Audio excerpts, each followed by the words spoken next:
ኢንተር ሚላን ከባርሴሎና ዛሬ ዳግም ይገናኛሉ። በ2009-2010 የአውሮፓ ሻምፒዮንስ ሊግ የግማሽ ፍጻሜ ጨዋታቸውን አድርገው እንደነበር የሚዘነጋ አይደለም።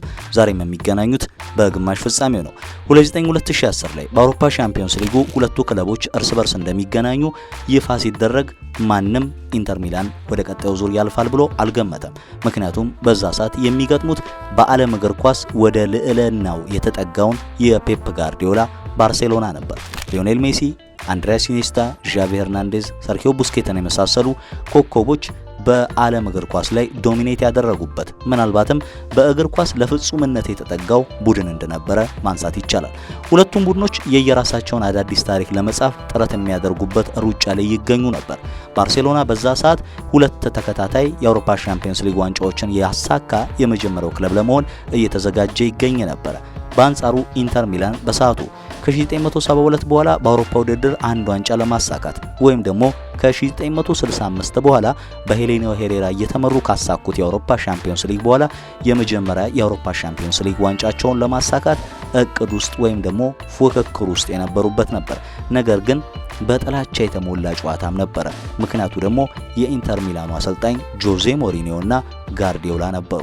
ምክንያቱ ምንድነው የሚለውን ነገር ከተመለከተን ወደ ኋላ ተመልሰን በ2010 ጨዋታው ከመደረጉ አስቀድሞ የነበሩ ጉዳዮችን መመልከት የሚኖርብን ይሆናል። በሰዓቱ ትራንስሌተር ወይም ደግሞ አስተርጓሚ እየተባሉ ይጠሩ ነበር አሰልጣኝ ጆዜ ሞሪኒዮ።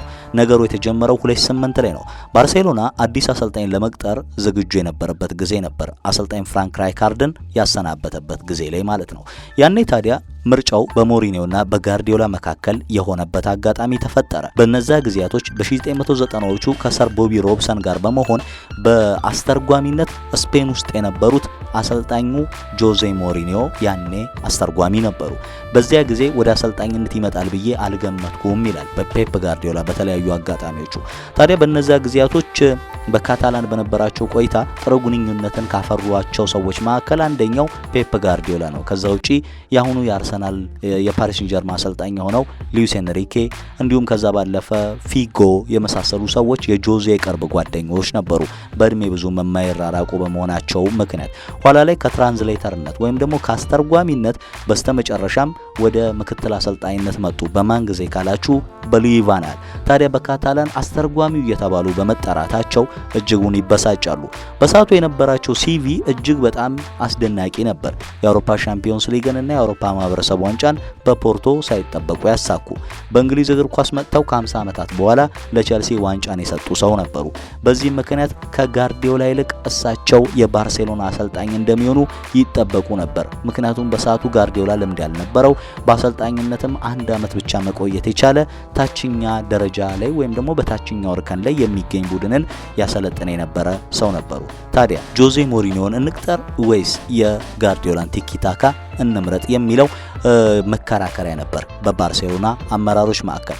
ኋላ ላይ ጆዜ ሞሪኒዮ ሲመረጡ ካሰለጣጠን ጉዳዮች ባለፈ በተለይ ሲቪያቸው የላቀ በመሆኑ ምክንያት እሳቸው እንደሚሆኑ ቢጠበቁም ፔፕ ጋርዲዮላ የተመረጠበት ዋነኛው ምክንያት ግን ጆዜ ከሚዲያ ጋር ያለው ሰጣ ገባ የክለባችንን ኢሜጅ ወይም ደግሞ የክለባችንን ገጽታ ያበላሽብናል ብለው ያምኑ ነበር።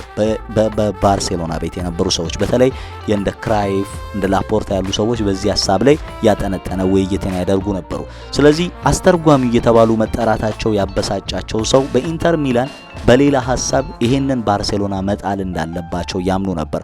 አሁን በሁሉም የዓለም እግር ኳስ እይታ ውስጥ የነበረው የሞሪኒዮ ኢንተር ሚላን ያ በእድሜ ያረጀው ስብስብ በጋርዲዮላ ቡድን ፊት ለፊት ቆሞ ዋንጫውን ማሸነፍ አይችልም ወይም ደግሞ አሸንፎ ወደ ቀጣዩ ዙር ያልፋል የሚል የሚጠበቅ አልነበረም። ናሬቲቭ በሙሉ ለባርሴሎና ያደላ ነበር።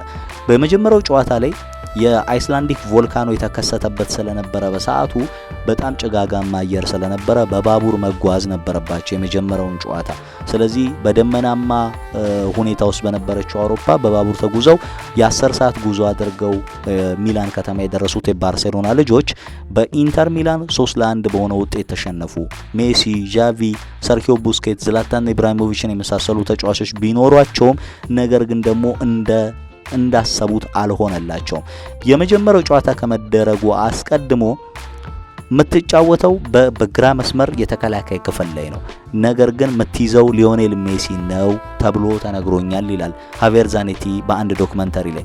ከመጀመሪያው ጀምሮ በአርጀንቲና ብሔራዊ ቡድን ስለማቀው በዛ ሰዓት ደግሞ የዓለማችን ምርጡ ተጫዋች ስለነበረ ሜሲ ወደሚሄድበት ቦታ ሁሉ እሱ ወደ ረገጠበት የሳር ክፍል ሁሉ መርገጥ እንደነበረብኝ አውቃለሁ።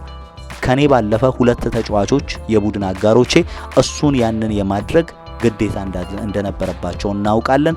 ያ ጨዋታ ላይ እንግዲህ ፔድሮ ግብ አስቆጥሮ ነበረ ቀዳሚ በማድረግ ረገድ ባርሴሎና። ነገር ግን ዌስሊ ሽናይደር አቻ ያደረገ ረፍት ከመውጣታቸው አስቀድሞ ከዛ በኋላ ማይኮን እና ዲያጎ ሚሊቶ ሌሎች ጎሎችን አስቆጥረው በጣም አስደናቂ ምሽት በነበረው ሳንሴሮ ኢንተር ሚላን እንግዲህ ያን ጨዋታ 3-1 በሆነ ውጤት አሸነፈ። ከዚህ በላይ ጎሎችን ማስቆጠር ይገባ ነበር። ፋንታስቲክ ፐርፎርማንስ በሚል ነበር ጆዜ ሞሪኖ ከጨዋታው በኋላ ያንን እለት የገለጹት። ከዛ በኋላ ሁለተኛው ጨዋታ በባርሴሎና ሜዳ የተደረገ ነበር። ጨዋታውን ቀልብሰው ማለፍ እንደሚችሉ በተደጋጋሚ በየሚዲያዎቻቸው ይወሩ ነበር። የሁለት ጎል አድቫንቴጅ ቢኖራቸውም ኢንተር ሚላኖች ያንን ነገር ማለፍ እንደሚቻል በባርሴሎና ቤት ባሉ ሰዎች እምነት ነበር። እያንዳንዱ ያንን ነገር ይመለከቱ ነበር እና ከካምፕ ኑ ቱነል ሲወጡ የተመለከቱት ባነር ምንድነው? የማድሪድ የባርሴሎናም ሆነ የኢንተር ተጫዋቾች ላ ሬሞንታዳ ነበር፣ ካምባክ በካታላን ቋንቋ ነበር የተጻፈው በሰዓቱ ማለት ነው። እና አሁን ፕሬዠሩ በእነሱ እንጂ በእኛ አይደለም የሚል ነበር ዛኔቲ በሰዓቱ ከነበረው ጨዋታ በኋላ በነበረው የሞሪኒዮ የጨዋታ እቅድ ሙሉ ለሙሉ ሶሊድ ዲፌንስ ወይም ደግሞ ጠጣር የሚባል የመከላከል ውቅርን ይዞ መቅረብ ነበር። በካምፕ ኑ አስተርጓሚ ብለው በጠሩት ሰዎች ፊት አንገቱን ቀና አድርጎ መውጣት ነበረበት። ነገር ግን እጅግ ልፋትን የሚፈልግ ያለምንም መዛነፍ ፎከስን ሳያጡ ትኩረትን ሰጥተው በጨዋታው መጫወትን የሚፈልግ ነበር። በተቀያሪ ወንበር ላይ የእግር ኳስ ዘመናቸውን ለማብቃት የተጠጉ ብዙ ተጫዋቾች ተቀያሪ ወንበር ላይ ይገኙ ነበር። ኢቫን ኮርዶባ፣ ፍራንቺስኮ ቶልዶ፣ ማርኮ ማቴሬዚ፣ ዴያን ስታንኮቪች እነሱ በሙሉ እጅግ በጣም ምርጥ ተጫዋቾች ነበሩ። ሞሪኒዮ ግን እነዛን ተጫዋቾች የሱ በጣም ወሳኝ ወዳጆች፣ የቅርብ ጓደኞቹ አድርጓቸው ነበር። ከጨዋታው አስቀድሞ ለኮርዶባ ንግግር አድርጎ ነበር። ይሄ የኔ ህልም ነው፣ ምናልባትም የመጨረሻዬ ነው። ስለዚህ ላልጮት እችላለሁ፣ ነገር ግን ይህንን ጨዋታ የምንችለውን ሁሉ ማድረግ አለብን እያለ ያወሩ ነበር በመልበሻ ክፍል ላይ።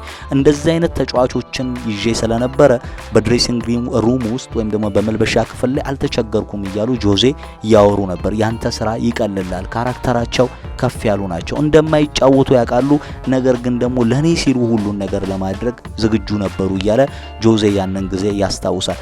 የኢንተር ሚላንን ስራ የዕለቱን ስራ እጅግ ከባድ ለማድረግ ደግሞ ቲያጎ ሞታ ገና ጨዋታው በተጀመረ 28ኛው ደቂቃ በቀይ ካርድ ወጣ፣ ቡስኬትስን በመማታቱ ምክንያት ፊቱ ላይ ማለት ነው።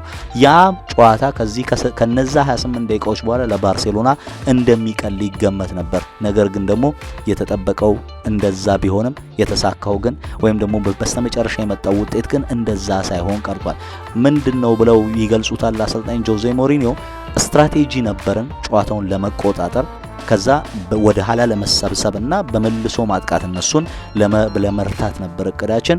ነገር ግን ከ20 ደቂቃዎች በኋላ ቲያጎ ሞታ በቀይ ካርድ ሲወጣ ሁሉም ማውራት አይፈልጉም። ነገር ግን እኔ ማውራት መፈራው ነገር የለም።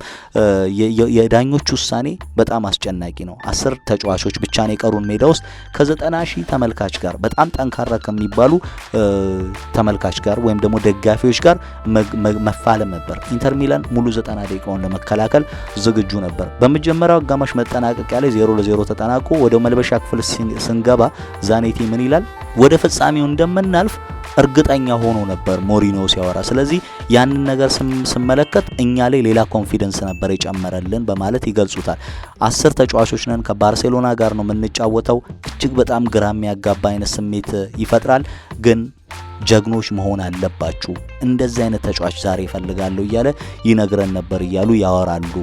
በአንድ ዶክመንታሪ ላይ ይሄንን የሚለው ሃቪየር ዛኔቲ ነው። ጨዋታው ከዛ በኋላ እንግዲህ ፒኬ ግብ አስቆጥሮ ጨዋታው 1-0 ቢጠናቀቅም ሌላ ተጨማሪ ግብ ባለማስቆጠራቸው ምክንያት ጨዋታው በዛ ውጤት ተጠናቀቀ። በድምሩም 3-2 በሆነ ውጤት በማሸነፍ ካምፕኑ ላይ የደስታ ሩጫን አሳዩን ጆዜ ሞሪኖ። ምናልባትም በእግር ኳስ ከታዩ ሴሌብሬሽኖች አይኮኒክ የሚባለውን ሴሌብሬሽን የተመለከትንበት እንደነበር ያ ጨዋታ ሁሌም የሚያስታውሰን ነው የሚሆነው እና ያንን ጨዋታ 1-0 ተሸንፈው ካለፉ በኋላ አሰልጣኝ ጆዜ ሞሪኒዮ it was the most beautiful defeat of my career ነው ያሉት።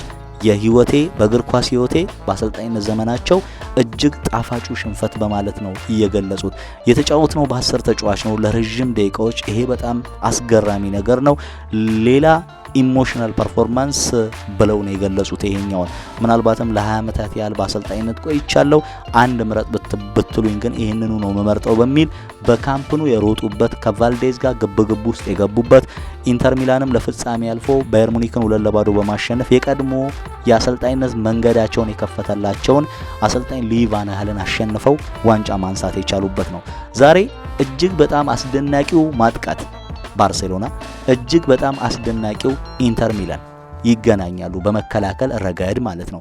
የሚከላከለው ኢንተር ሚላን በዚህ ውድድር እስካሁን የተቆጠረበት 5 ጎል ብቻ ነው። በአጠቃላይ 0.2 ነው በአማካይ ጎሎች የሚያስተናግደው። ጠጣር የሚባል የመከላከል ክፍል አሁንም ባርሴሎና እንደሚያልፍ ነው እንጂ ግምቶች የሚሰጡት ኢንተር ሚላን አይደለም።